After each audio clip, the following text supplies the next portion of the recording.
ठाकुर जी के हृदय का जो ये आह्लाद है यही घनीभूत रूप धारण हुआ।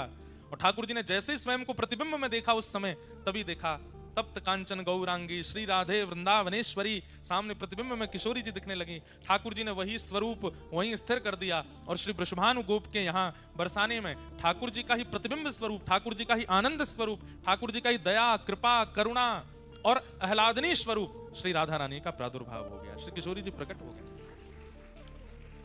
इसलिए हमारे व्रज में इतना कहते हैं कि किशोरी जी कृपा बहुत करती हैं, ठाकुर जी कृपा कम करते हैं। नहीं, ठाकुर जी पुरुष हैं और पुरुष रूप में होते हुए विश्व के अधिष्ठाता, इसलिए उनको थोड़ा कहीं न कहीं अपने आप को छुपाना पड़ता है। मां ज्यादा दया कर देती है, लाड कर देती है, पिता को तो कभी कभी बच्चों के आगे स्ट्रिक्ट बनना पड़ता है। जय हो महाराज जी, विराज। तो ठाकुर जी का वही घनीभूत स्वरूप श्री किशोरी जी के रूप में प्रकट हुआ। सब लोग इधर देखो, ध्यान से सुनो। किशोरी जी के रूप में प्रकट हुआ। अब किशोरी जी और ठाकुर जी मन में विचार करें, रसिक जनन को सुख देवे काजे, हम आप जैसे भक्तन को सुख देवे के काजे कुछ लीला संवरण होना चाहिए। तो जैसे ही किशोरी जी और ठाकुर जी ने विचार किया लीला संवरण का, इतने में ही किशोरी जी के श्री अंग से ही अष्ट सखियां प्रकट हो गईं, जिनमें श्री ललिता जी, विशाखा जी, तुंग विद्या, चंपकलता आदि आदि सखियां प्रकट हुई। बहुत ध्यान से सुनिए सब लोग। अब तब विचार हुआ कि ब्रह्मा की बनाई हुई सृष्टि में तो हम लीला करेंगे नहीं, सबको अधिकार थोड़ी है इस लीला के दर्शन का। ठाकुर जी की निकुंज रस, निवृत्त निकुंज रस की लीला का हम आप जैसे लोग दर्शन नहीं कर सकते। क्यों? क्योंकि हम लोग तुच्छ प्रेम को देखते हैं सिनेमाओं में जाकर के। ऐसे प्रेम का दर्शन करते हैं जो काम से प्रकट होता है, जो वासना से प्रकट होता है, जो शरीर इंद्रियों से प्रकट होता है। उस प्रेम को, वो प्रेम है नहीं, पर उस वासना के भोग वृत्ति को देखने के बाद अगर हम प्रिया प्रियतम की निकुंज लीला का अनुभव करना चाहते हैं तो फिर हमारे मन में कहीं ना कहीं दोष आ जाएगा। इसलिए किशोरी जी ने विचार किया, एक ऐसी पृष्ठभूमि हो जिसमें संसार के विकार प्रवेश ना कर सके, वहां लीला हो। तब किशोरी जी के चित्त से श्री वृंदा महारानी प्रकट हुई। बोलो वृंदा महारानी की जय। वृंदा महारानी प्रकट हुई और उन्हीं वृंदा महारानी ने तुरंत किशोरी जी से प्रार्थना की, हे महारानी। सब लोग इधर देखो, यहां देख लो, लोग तो आते जाते रहेंगे, आप ये कथा सुन लो, सब जगह नहीं मिले ऐसे सुनवे को। वृंदा महारानी प्रकट हुई किशोरी जी के चित्त। अच्छा, ठाकुर जी और किशोरी जी जो विचार करते हैं वो प्रकट होता चला जाता है। ठाकुर जी विचार करें कि यहां सुंदर पर्वत श्रृंखला हो तो पर्वत प्रकट हो जाते हैं। ठाकुर जी सोचें कि यहां पे या वृक्ष में सेब लग जाए तो वो बबूल को वृक्ष हो, वहां में सेब लग जाएगा। ठाकुर जी की चिंतन से सब लीलाएं होती हैं। तो किशोरी जी ने विचार किया, ऐसी भूमि हो, ऐसा सघन वन हो जहां सबके प्रवेश का अधिकार ना हो और प्रिया प्रियतम सखियां सहचरियां नित्य विलास कर सकें। तब वृंदा महारानी प्रकट हुई और वृंदा महारानी ने कहा, हे श्यामाजू, मुझ पे कृपा करो, आप आज्ञा करें तो मैं दिव्य रूप धारण करके सघन वन बन जाऊं और जहां आप और श्री श्याम सुंदर दोनों लीला विहार करें। तब श्री नित्य गोलोक धाम में श्री वृंदा महारानी ही निकुंज वन के रूप में प्रकट हो गई, जहां प्रिया प्रियतम विहार करते हैं। जैसे ही ठाकुर जी को बैठवे को मन है जाए तो सुंदर सी एक शिला बन करके वृंदा महारानी आ जाती हैं, ठाकुर जी बैठ जाते हैं। ठाकुर जी को उन्हें गर्मी लगन लगे तो श्री वृंदा महारानी ही वहां पर आज्ञा करती हैं, बादल प्रकट हो जाते हैं, सुंदर शीतल वायु विहार बहने लगती है। ठाकुर जी को धूप लगे तो श्री वृंदा महारानी निकुंज बन करके ठाकुर जी के सामने आ जाती हैं, प्रिया जी की सेवा में आती हैं। श्री प्रिया प्रियतम के नित्य विहार के लिए श्री वृंदा महारानी प्रकट हो गई और प्रकट होकर के भूमि रूप में, वायु रूप में, वृक्ष रूप में, वल्लरी रूप में, सब रूपों में वृंदा महारानी प्रकट हो गई। इसलिए हमारे वृंदावन की उपासना में श्री वृंदा यानी कि तुलसी देवी की उपासना प्रधान है, क्योंकि इनकी उपासना किए बिना निकुंज का अनुभव नहीं हो सकता। जो निकुंज है ही है, इनके भीतर ही ठाकुर जी रमण करते हैं। अब जब ठाकुर जी गोलोक धाम में हैं तब तो सब आनंद है, लेकिन अब ठाकुर जी को पृथ्वी पर आना है लीला संवरण करने के लिए। ठाकुर जी प्रकट कैसे होंगे, लीला बन गई। किशोरी जी प्रकट कैसे होंगी, लीला बन गई। सखियां प्रकट कैसे होंगी, सब लीला बन गई। लेकिन वृंदा महारानी कैसे प्रकट होंगी? ठाकुर जी बोले, सामान्य रूप से वृंदा महारानी प्रकट नहीं होंगी, क्योंकि वृंदा महारानी केवल प्रिया प्रियतम को सुख विलास देने के लिए नहीं, जन्म जन्मांतर कल्प कल्पांतरों के पापी जीवों के पाप को नष्ट करने के लिए भी श्री वृंदा महारानी होंगी। इसलिए इनका प्राकट्य भूमि पर सामान्य रूप से नहीं होना चाहिए, उसके लिए तो एक विशेष क्रिया होनी चाहिए, एक विशेष लीला होनी चाहिए। तो भूमि पर वृंदा महारानी कैसे आई, उसकी यह लीला है। और कथा प्रारंभ होती है, देवराज इंद्र एक बार बृहस्पति गुरु के साथ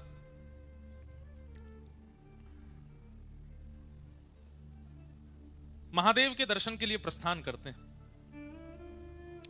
देवादिदेव महादेव के दर्शन के लिए इंद्र जा रहे हैं,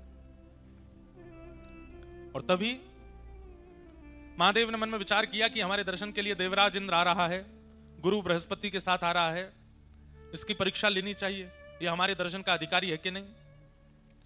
और उसी परीक्षण के रूप में महादेव ने शिव गण का रूप धारण किया और बीच मार्ग में आकर के इंद्र की परीक्षा लेने लगे, रोक लिया मार्ग। देवराज हैं इंद्र, तो जा रहे हैं गुमान में कि हम तो देवताओं के राजा हैं, हमको कौन रोकेगा। तभी शिवगण के रूप में स्वयं शिवजी ही आए और आकर के मार्ग रोक दिया। बोले कहां जा रहे हैं, कौन हैं आप अपना परिचय दीजिए।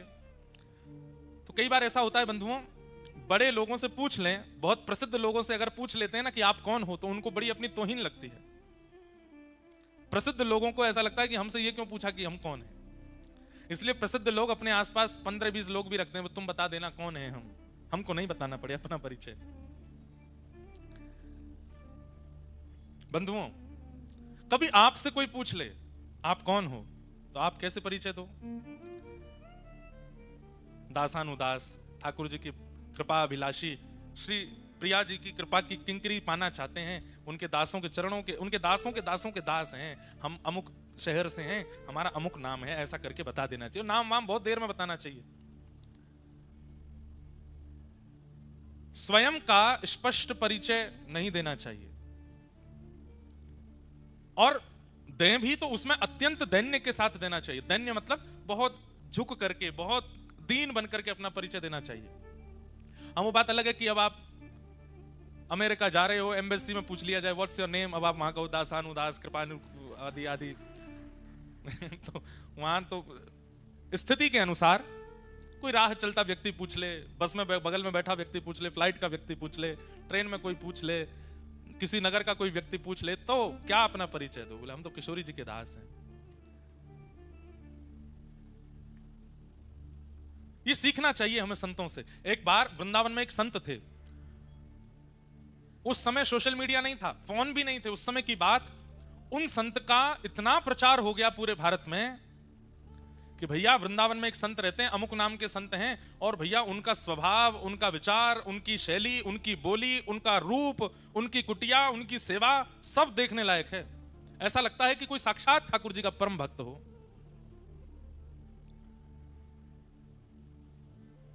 चित्रकूट में एक महात्मा को उनका यश सुनाई दे गया।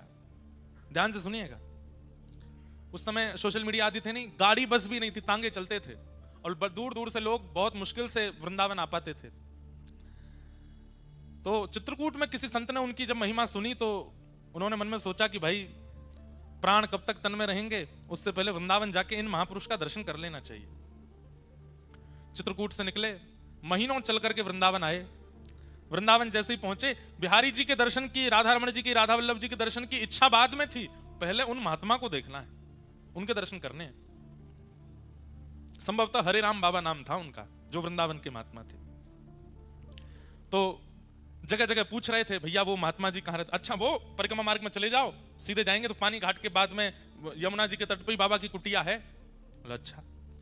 चलते गए, अब पानी घाट पहुंच गए, तो पानी घाट पर जाके पूछा, भैया वो बाबा की कुटिया कहाँ है, बाबा की कुटिया कहाँ है। पूछते पूछते एक महात्मा मिले उनको। उन महात्मा से उन्होंने पूछा, सब लोग इधर देखो, ध्यान से सुनो।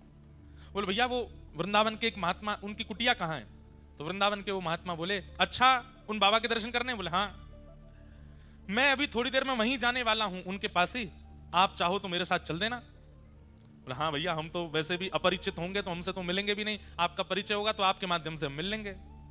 तो चित्रकूट के उन महात्मा को एक वृंदावन के महात्मा अपनी कुटिया में ले गए और ले जाके बोले, आप इतनी दूर से चल के आए, कुछ पाया नहीं होगा, भोजन कर लीजिए।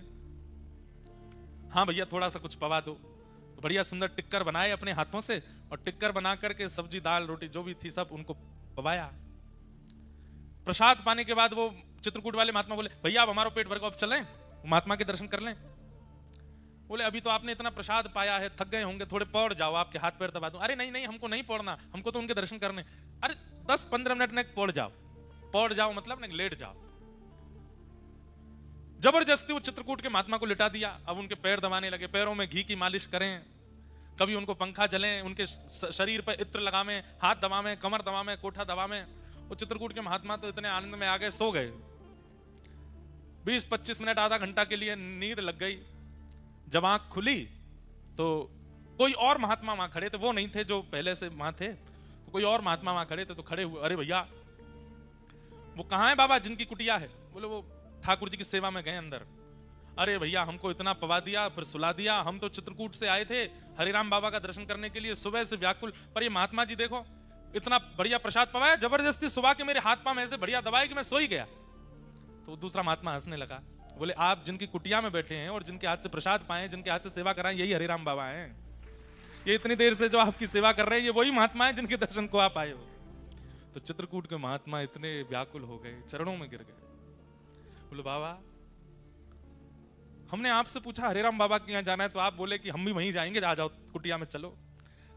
क्यों किया आपने ये सब? बोले मैं उसी समय बता देता कि मैं ही हरिराम बाबा हूं, तो पता लगने के बाद अब आप मेरे चरणों में हो, पता लगने से पहले मैं आपके चरणों में था, आपके चरण दबाने का, आपको प्रसाद पवाने का, आपकी सेवा करने का ये अवसर मुझे कैसे मिलता?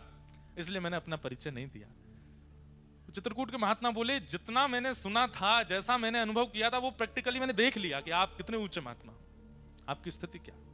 तो वैष्णव भक्त की क्रिया, भक्त का व्यवहार, स्वभाव उसका परिचय दे देता है कि वो कैसा वैष्णव है। सामान्य संसार की तरह आपका व्यवहार है तो आप कोई वैष्णव नहीं हो। आपके व्यवहार में कुछ अलग होगा, आपकी बातों में कुछ नवीनता होगी, आपके विचारों में कुछ नवीनता होगी, आपकी चाल ढाल उठना बैठना सब नवीन होगा, कुछ हटके होगा, और उन सब में विशेष प्रधानता दैन्यता की होगी, ऐश्वर्य की नहीं।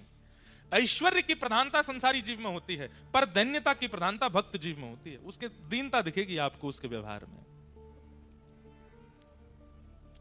तो इंद्र जा रहा है महादेव के दर्शन के लिए, बीच रास्ते में महादेव शिवगण बनकर के आ गए परीक्षा लेने के लिए, और परीक्षा में इंद्र गुमान में भरा हुआ है, अपने छाती तान के खड़ा है। शिवगण ने पूछा, शिवगण तो नहीं थे, शिवजी थे, वो तुम कौन हो? तो इंद्र बोला मुझे नहीं जानते तुम? बोले हम तो नहीं जानते। ऐसा है सुनो, मेरे आंखों के आगे से चले जाओ और तप करो, तप करके कोई देवता प्रकट हो तो उससे पूछ लेना मैं कौन हूं, मैं अपना परिचय दूंगा तुमको। शिवगण बोले ऐसे कौन हो तुम भैया जिसके लिए हमको तप करना पड़ेगा? बोले वही तो, तप करके पता चलेगा कि मैं कौन हूं। अब सुनो, मेरा समय बर्बाद मत करो, सामने से हटो। यहां इंद्र जिद करने लगा आगे बढ़ने की। शिवगण बोले जब तक परिचय नहीं दोगे आगे नहीं जाने दूंगा। इंद्र बोला मुझे भी सौगंध है अपने स्वर्ग की कि मैं परिचय नहीं दूंगा अपना। शिवगण बोले मुझे भी अपने गणत्व की सौगंध है, मैं तुझे आगे नहीं जाने दूंगा जब तक तू बताएगा नहीं। बस यही कहा सुनी हो गई। जैसे ही इंद्र ने अपना अस्त्र निकाला और अस्त्र निकाल करके जैसे ही शिवगण के ऊपर प्रहार करने लगा, शिवगण तो अंतर ध्यान हो गया, साक्षात देवादिदेव क्रोध में प्रकट हो गए सामने। तीसरा नेत्र तमतमाने लगा, खुलने के लिए तैयार। इंद्र के हाथ पांव कांपे, ये क्या हुआ? ये शिवगण के रूप में साक्षात शिवजी आए थे। चरणों में दंडवत हो गया। शंकर जी बोले तुझे जीवित नहीं छोड़ूंगा मैं, इतना अभिमान अपनी पदवी का। अरे तू मेरे दर्शन क्या करेगा? तू मेरे गणों से ऐसा व्यवहार कर रहा है, तू मेरे दर्शन का अधिकारी है। तब इंद्र ने अपने गुरुदेव, इसीलिए गुरु होने जरूरी हैं।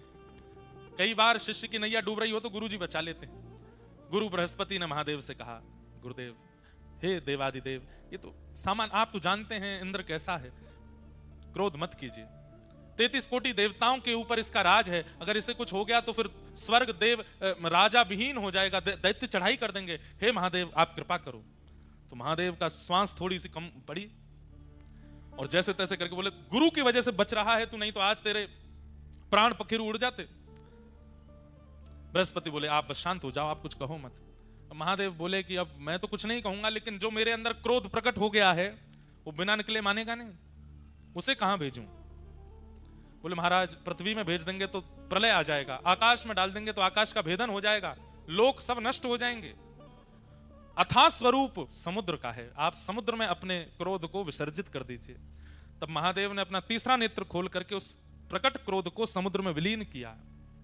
समुद्र भी उस क्रोध के तेज को सह नहीं पा रहा था। भूचाल आ रहे थे, ज्वार भाटा आ रहा था, उष्ण हो गया समुद्र का जल। तब समुद्र ने भी प्रार्थना की, बोले महादेव आपके क्रोध को हम भी सहन नहीं कर पा रहे हैं, अब क्या करें इसका। तो बोले इसको फिर किसी एक रूप में प्रकट करके पृथ्वी पर इसको भेज दो। तब महादेव का वह क्रोध जो समुद्र भी सहन नहीं कर पाया, उसी ने एक रूप धारण किया और समुद्र से उसका प्रादुर्भाव हुआ, वही हुआ जलंधर।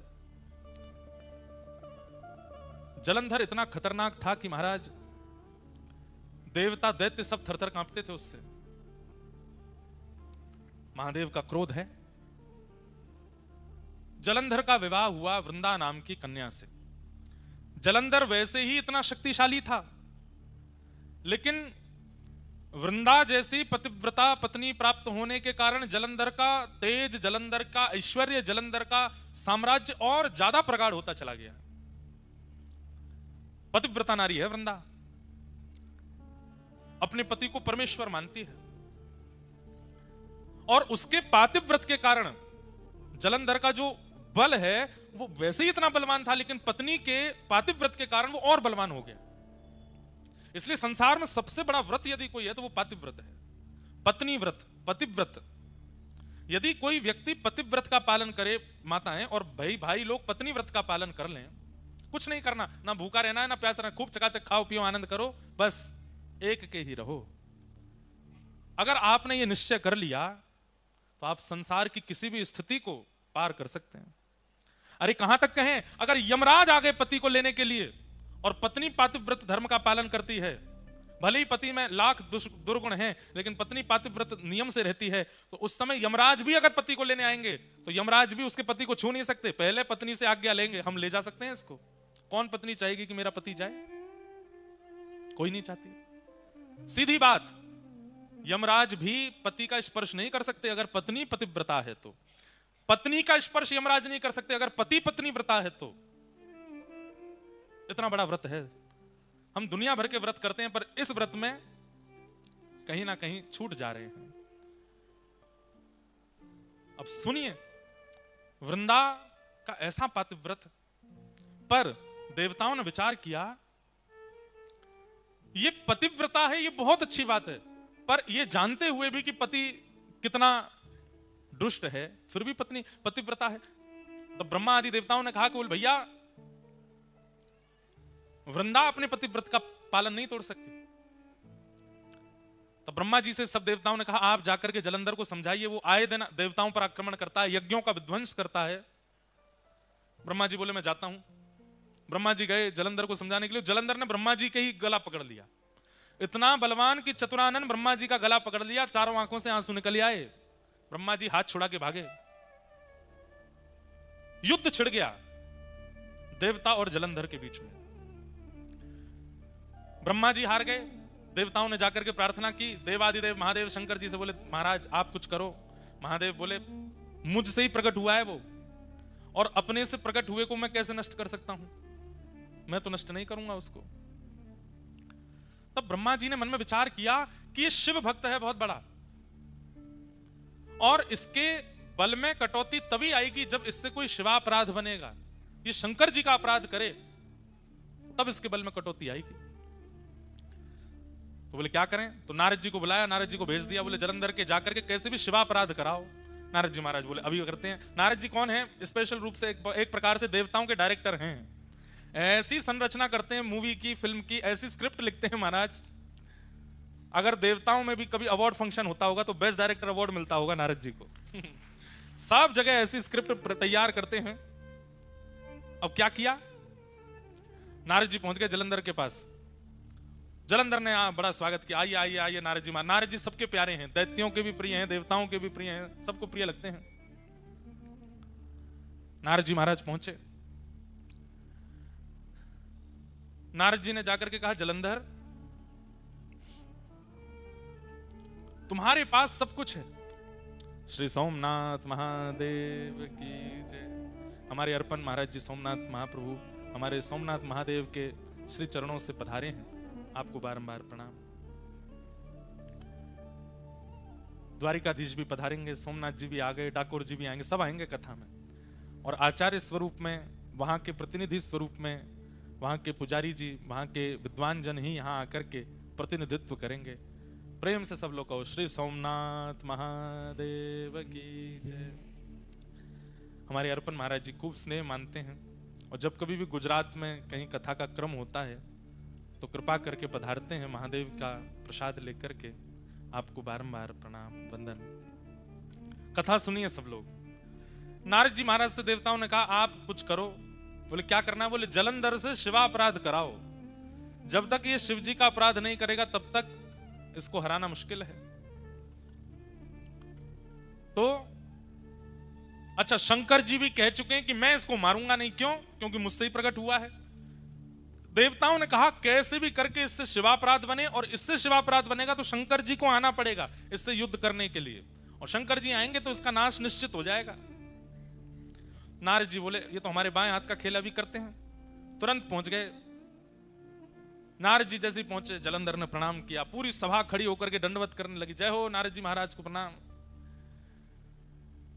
नारद जी बोले और जलंधर सब आनंद मंगल। बोले भगवान सब आपकी कृपा है। देखिए ना मेरा दशों दिशाओं में कैसा यश हो रहा है। देवता थर थर कांपते हैं मेरे कारण।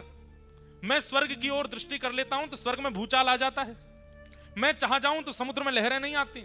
मैं चाह जाऊं तो सूर्य उदय नहीं होते। मैं चाह लूं तो 7 दिन तक चंद्रमा को प्रकाश देना पड़ता है, शीतलता देनी पड़ती है। आपकी कृपा से सब कुछ है भगवान, कोई कमी नहीं है मेरे पास में। नारद जी बोले नहीं, तुम्हारे पास सब कुछ है, बस एक नहीं है। बोले क्या? अति सुंदर पत्नी नहीं है तुम्हारे पास। जलंधर बोला अरे मेरी पत्नी वृंदा, आपने देखा नहीं उसको, कितनी सुंदर है।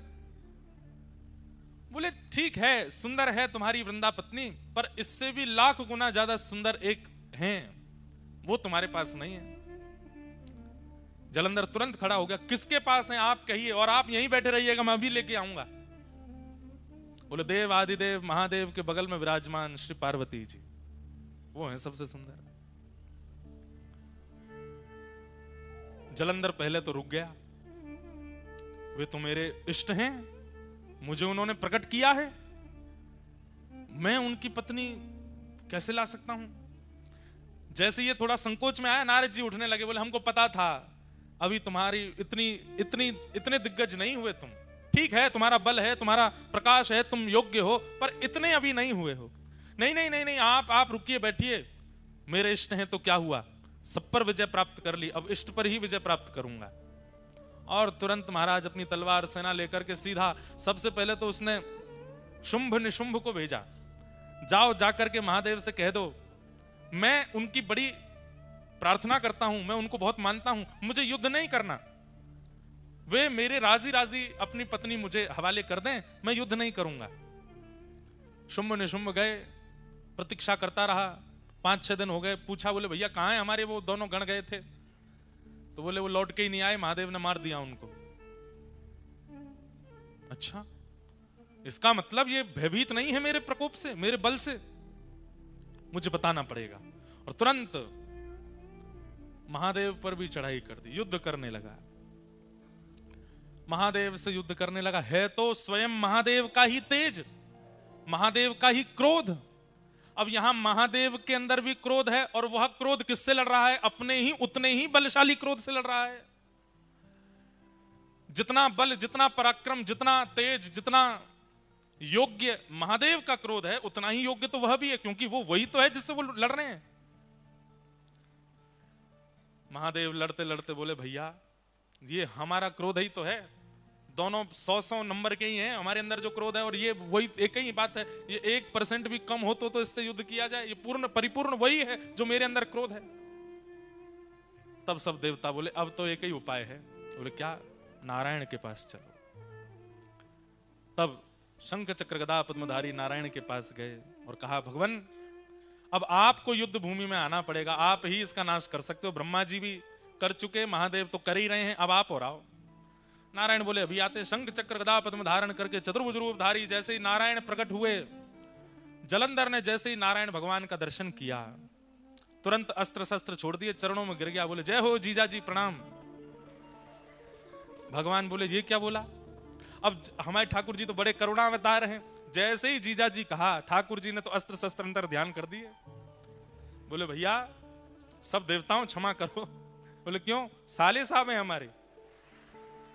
पर स्वयं भगवान ही बोले, ए जलंधर तू हमको जीजा बोला क्यों, पहले ये तो बता। अरे महादेव का जब क्रोध प्रकट हुआ इंद्र के ऊपर, और जब वह क्रोध इंद्र पर ना डाल पाए तो कहां भेजा उस क्रोध को? बोले समुद्र में। और आपकी पत्नी लक्ष्मी जी कहां से प्रकट हुई है? बोले समुद्र से। तो इस नाते में भैया हुआ ना उनका, आप मेरे जीजाजी हो गए। नारायण भगवान बोले भाई बढ़िया संबंध निकाला। देवताओं से कहा भैया आई एम सॉरी, अब इसको नहीं मारेंगे हम, ये तो हमारा साला है।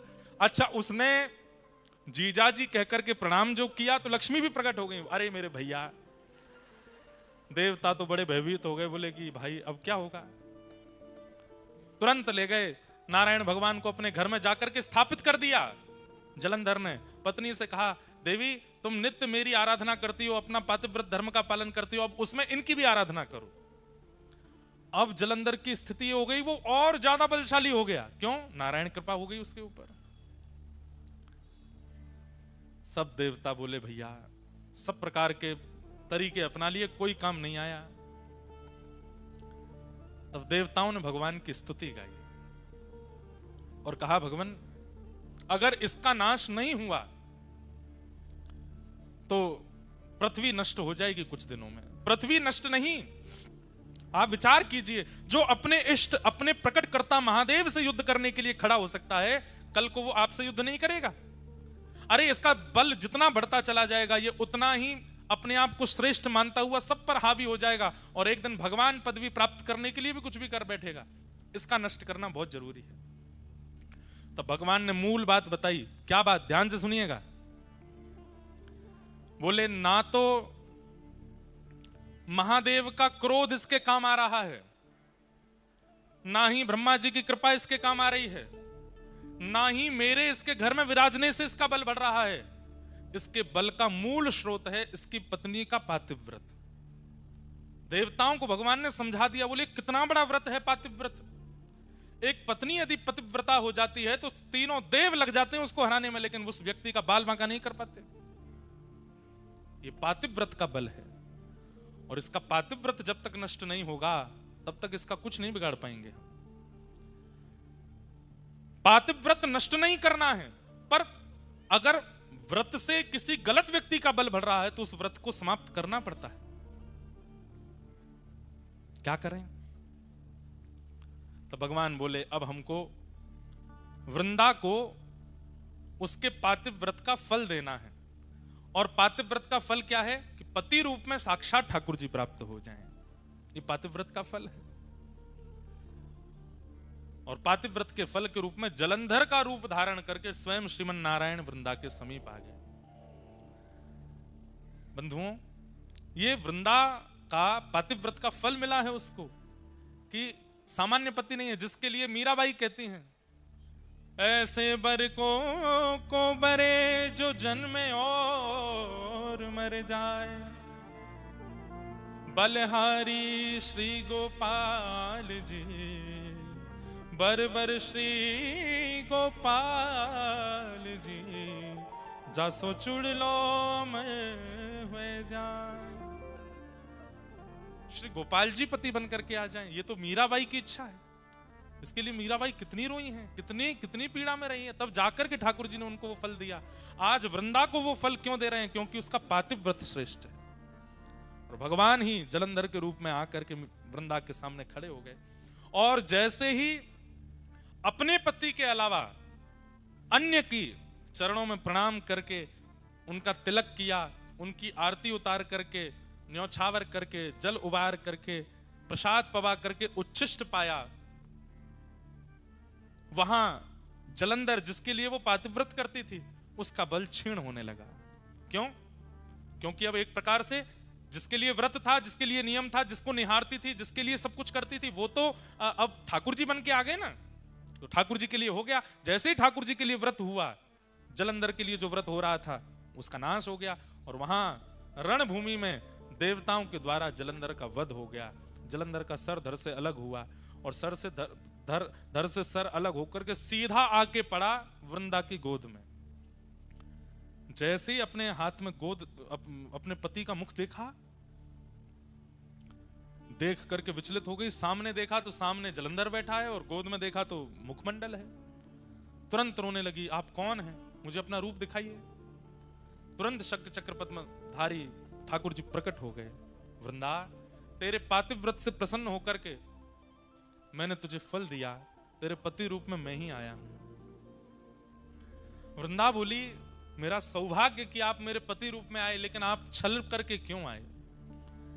आप अपने वास्तविक रूप में आकर के मुझे स्वीकार कर लेते। मेरे पति का रूप धारण करके आपने मेरे पातिव्रत को नष्ट क्यों किया? ठाकुर जी बोले, अगर हम वास्तविक रूप में आते तो तुम इतनी बड़ी पतिव्रता हो कि हमको स्वीकार ही नहीं करती, इसलिए हमको तुम्हारे पति का रूप धारण करके आना पड़ा। और सही बात, मूल बात तो यह है वृंदा, तुम्हारे पातिव्रत के कारण तुम्हारे पति का बल इतना प्रकट हो चुका था कि वो पूरे पृथ्वी का, पूरे ब्रह्मांड का नाश कर देता, इसलिए तुम्हारा पातिव्रत टूटना बहुत आवश्यक था।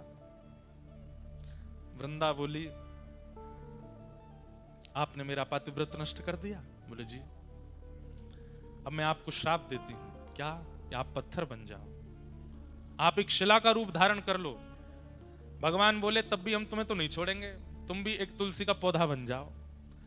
तुम संग रहोगी तो पाएंगे, तुम संग रहोगी तो बैठेंगे, तुम संग रहोगी तो पिएंगे, क्योंकि तुम्हारे पातिव्रत से प्रसन्न होकर हमने तुमको अब चुन लिया है। अब तुम चाह करके भी हमसे दूर नहीं जा पाओगी। हमारे बिना तुम नहीं रहोगी और तुम्हारे बिना हम नहीं रहेंगे। भगवान एक लीला में कितनी लीलाएं प्रकट करते हैं हम नहीं जानते।